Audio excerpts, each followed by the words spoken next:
Армысың құрметті менің тыңдарманым. Қазақша контентті қолдап, аудио әңгімені соңына дейін тыңдаңыз. Құрсақтағы сәбиім үшін уәдемді бұздым. Жасым 31-де. Бұрынғы өткен жайымды әңгімелемей-ақ қояйын. Жетістіріп айтатын ештеңесі жоқ. Сол баяғы күнкөріс қамымен кеткен әкем, жетіспеушіліктен тарыққан шешем мен бауырларым бар. Соларға салмағымды салмайын деп үйден де ерте кеткен қызбын. Басында анам біраз қарсыласып бағып еді. Кейіннен бір ауыз болса да тамаққа ортақтаспасын деді ме, келісімін бере қойды. Әкем онша қызықпады да, әйтеуір аман болса болды деген шығар. Оқымадым, тек жұмыс істедім. Басында асханада, сосын кафеде, мамандық алғанда 6 айлық курс оқып, аспаздың да сертификатын алдым. Онымен де жұмыс істеп қарық қылғаным шамалы. Саудамен айналысып қала кезген кездерімде болды. Әке-шешеме үйіп тастамасам да, бірлі-жарым киім-кешек, қыстық азық апарып тастауға шамам жетті. Жеке өмірімде оңған жоқ. Сымбат пен түрдің де өмірде көп рөл ойнайтынын 10 жыл маған жақсылап түсіндіріп берді. Бала кезден жегеніміз арзан макарон мен қолдан кесілген кеспе ғана болып, аузымыз жөндеп аққа тимеген соң жүзім қайбір оңсын. Беттерімде безеуден қалған дақ көп еді. Оны жасырамын деп не жасамадым. Менің де елдің қыздары сияқты сұлу болғым, жігіттердің назарын өзіме аударғым келетін. Оның жасыратын несі бар? Бірақ маған назар аудар түсіретіндерде тым аз еді. Қыз деген солай бола ма, әлде менде ғана ма? Өзіме ұнаған жігіт үшін бәрін жасауға даяр едім. Соныңнан сақтандырған шығар. Құдайда маған жолыма ешкімді жолықтыра қоймады. Кездескендерім болды, бірақ тез айырылысатынбыз. Саған үйленем деп тұрып алған ешкімім бола қойған жоқ. Сөйтіп жүргенде жасымда 30-ға келгенін байқамай қалыппын. Әке-шешем менің анда-санда апарып беретін азын-аулақ ақшам мен азық-түлігімді ғана күтеді. Жұрттың шешесі құсап, қашан күйеуге тиесің, отырып қалдың деп жатпады. Керісінше, күйеуге тиіп шекем-айым шылқып отырған мен бе, асырай алмайтын болса қайтесің, осы жүрісің жақсы дейтін. Оныкі де өзімдікі де дұрыс еместігін білемін. Менің де бір отбасыға келін болып түскім, жара танғым, ана болғым ақ келеді, бірақ бұйырмаса қайтемін. Сөйтіп жүргенде мен болашақ анамның әкесінің әйелімен кездестім. 3 жыл тұрған пәтерімізді босату керек болды да, құрбым екеуміз жалғыз басты келіншекпен тұратын болып шештік. Пәтері әдеттегідей емес, өзі жалғызсыраған соң алған болуы керек. Себебі пәтері жалға беретінге ұқсамайды. Бәрі де талғаммен, тек отбасы үшін алынғаны көрініп тұр.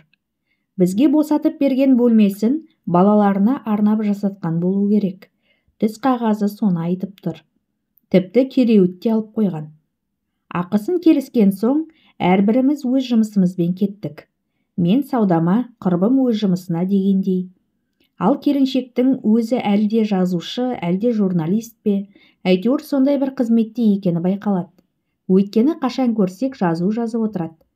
Телефонда да бір кітаптар мен өлеңдер, мақалалар туралы айтып жатады. Күйеуімен ажырасып кеткенін, бәрін бала сүйе алмауы себеп болғанын кейін білдік. Оған бір жайт себеп болды.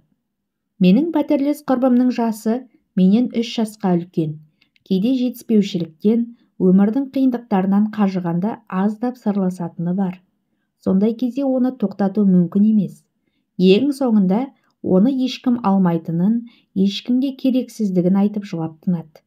Сондай бір күні жұмыстан қайтқанымда әдеттегідей телефон соғып, қай жерде отырғандығын айтты.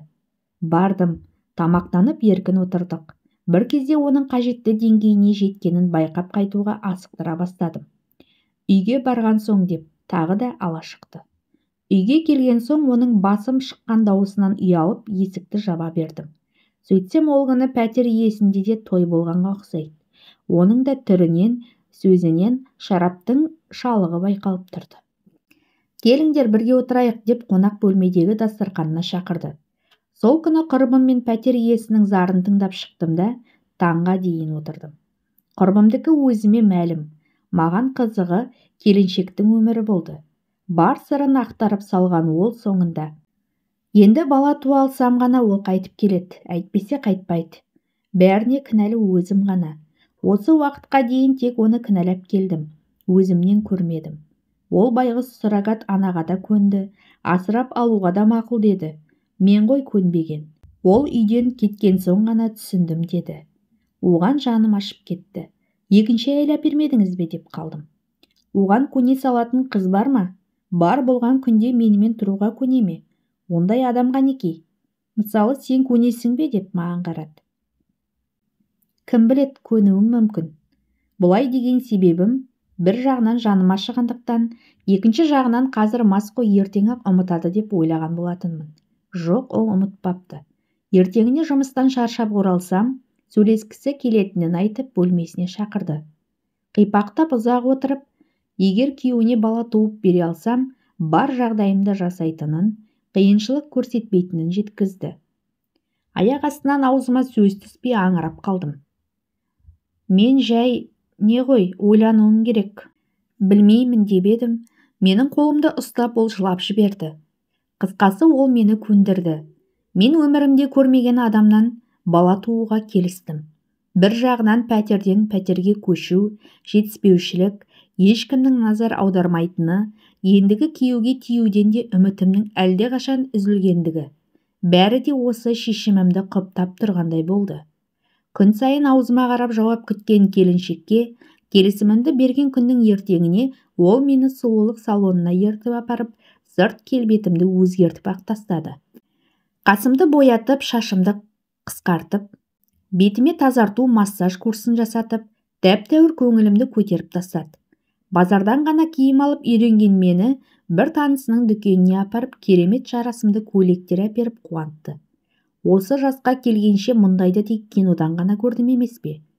Оның пәтерші алғанына қарап, іште жұмысы болмай, табысы жетпей жүрген болар деп ойлаушы едім.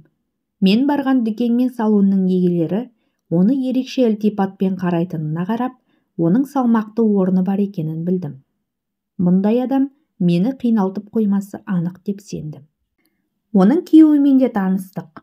Арнайы болмаса да үйге келген сымбатты жігіт ағасына шай дайындап, сол үйдің келіні сияқты қызметте жүріп байқадым. Күйеуі өзгеге қимайтындай ақ, жылайтынындай барақ екен. Бірнеше күн күйеуі келіспей жүрді ме, әлде қызметтен босамады ма, әйтеуір келіншектен ешқандай хабар болмады. Мен де өзіме не боларын ойлап ойымдап жүрдім. Қысқасы, келіншек өз күйеуімен мені табыстырды. Аяғым ауырлағаннан бастап, оның күйеуін мен қайтып көрмедім. Тек келіншек оған бәрін жеткізіп тұратынын, телефонмен сөйлескенінен ұқтым. Ол менің асты-үстіме түсіп кетті. Саудам жайына қалды. Онсыз да әке-шешем іздемейтін менің бұл жағдайым бәрінен де құпия болды. Ішім томпайып біліне бастағаннан, ана атанатындығым, енді 5 айдан соң кішкентай періштені қолыма ұстайтынымды көз алдыма елестететінмін. Тәтті қиялға беріліп, сымбатты кісімен бірге, оның келіншегі екеуміз баланы тәрбиелеп жүргеніміз, артынан тағы да бөбектер өмірге келетінін ойлап, бақыттан басым айналып кетеді. Бәрі бір күнде бұзылды. Далада біршама таза ауа жұтып ішке кіргенімде, оның бөлмесінің есігі ашық екен. Қайда барады дейсің? Баласын атыма жаздырып алып, қолына ақша ұстатсам кетпегенде қайтеді. Осылай жүріп бала асырай алады дейсің бе? Туып берсе болды ғой маған. Одан кейін қайда барса, онда барсын. Мен туралы айтып жатқаны анық еді. Қорқып кетіп сыртқа шықтым. Алқынып тұрып сол кезде қашып кеткім келді. Бірақ шынында қайда барам? Жұмыс істемегеніме 5 айдан асты. Жиған тергенім азынаулық қана. Онымен қайда бармақпын? Оның әперген киім-кешегімен бір алтын сырғасын неме жетеді. Кете алмайтынымды анық білдім де, басым салбырап қараңғы болғанда қайта кірдім. Есік алдында отырғанымды көрген болса керек, ол да қайда болғанымды сұрамады. Өтірік күліп отырып екеуміз тамақ іштік. Құрбымды баяғыда басқа пәтерге шығарғанбыз. Мен мұнда жалғыз едім. Күннен күнге күндік түбімді жыбырлатып, өзінің бар екенін, менің балам екенін білдіріп келе жатқан сәбиімді сипалап, қашудың жоспарлауын құра бердім. Соны сезгендей ол да ешқайда шықпай қойды. Әйтеуір бір күні кетерсің деп күттім менде. Қашуым да кинодағыдай болды. Оның телефонда сөйлескен әр сөзін аңдып жүріп, 2 күннен кейін соң 3-4 сағатқа жиынға кететінін біліп алдым да ақша сұрадым. Анама жіберетін едім, қырбым қайтады екен. Соған автобустан жеткізіп берсем. Бір жақсысы ол менен ақшаны аяған жоқ. Сомасында сұрап тауып беретінін айтты. Ертеңіне алақаныма салып берді де. Енді мен оның кеткенін күттім. Ол тойға жиналған соң, артынша менде киім-кешектерімді жинап Алматыға тайып тұрдым. Құжат, медициналық карта сияқты бәрін де алуды ұмытпадым. Осылай мен оларға берген уәдемді бұздым. Барлығы да құрсағымдағы бейкүнә сәбиімнен ажырап қалмауының амалы еді. Оның телефондағы айтқан сөзі мені қатты шошытты. Оның айтуынша мен олардың екінші әйелі болуы тиіс едім. Анығында олай болмай шықты. Мені алдап, баланы алған соң қаңғытып жібермек болған екен. Неткен аңқау едім десеңші. Бірақ қазір өкінбеймін. Балам 3-ке толды. Әкесіне тартып сымбатты болып өсіп-ақ келеді. Тура аузынан түсіп қалғандай. Оның әкесінде іздемейтінім анық. Тек осы балапаным аман болсын. Әке-шешеме де айттым. Өзім үшін деп емес, тұрмысқа шығып, 2 айдан соң ажырасып кеттім деп өтірік айттым. Мұным дұрыс па, бұрыс па, жазасын бір Алла бере жатар. Бірақ менің құрсағыма біткен бір баладан бас тарта алмасым анық еді. Құрметті менің тыңдарманым, осы әңгімем сіздерге ұнаса, лайк басып, комментарий қалдырып, каналыма тіркеліп кетуді ұмытпаңыздар. Алда түрлі бастан өткен оқиғаларды баяндайтын боламын.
Алла бере жатар.